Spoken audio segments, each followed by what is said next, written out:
namanya rezeki. Enggak bu, kan tidak itu bu, namanya rezeki. Ini bentuk yang menghadang sebuhat bu, namanya jatuhnya tidak halal jatuhnya bu. Emak-emak ngaku dosen minta tebusan temukan HP milik mahasiswa.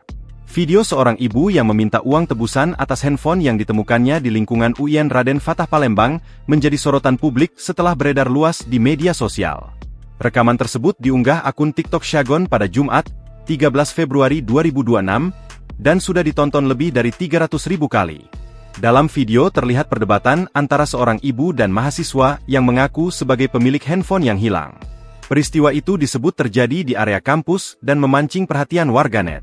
Dalam keterangan unggahan video disebutkan, handphone tersebut awalnya hilang lalu ditemukan oleh ibu-ibu.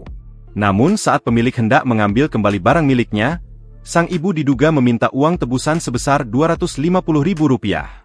Keterangan video juga menyebutkan bahwa ibu tersebut sempat mengaku sebagai dosen di lingkungan kampus, meski kebenaran status tersebut belum dapat dipastikan. Dalam narasi unggahan, disebut pula bahwa ada yang menduga ibu tersebut merupakan mahasiswa, namun identitas pastinya tidak diketahui. Dalam rekaman, ibu tersebut terdengar tetap bersikeras meminta sejumlah uang sebelum menyerahkan handphone. Bahkan nada bicaranya terdengar meninggi dan mengandung ancaman. Mahasiswa itu pun mencoba bernegosiasi dengan memberikan uang sebesar Rp50.000 yang dimilikinya saat itu. Namun tawaran tersebut langsung ditolak.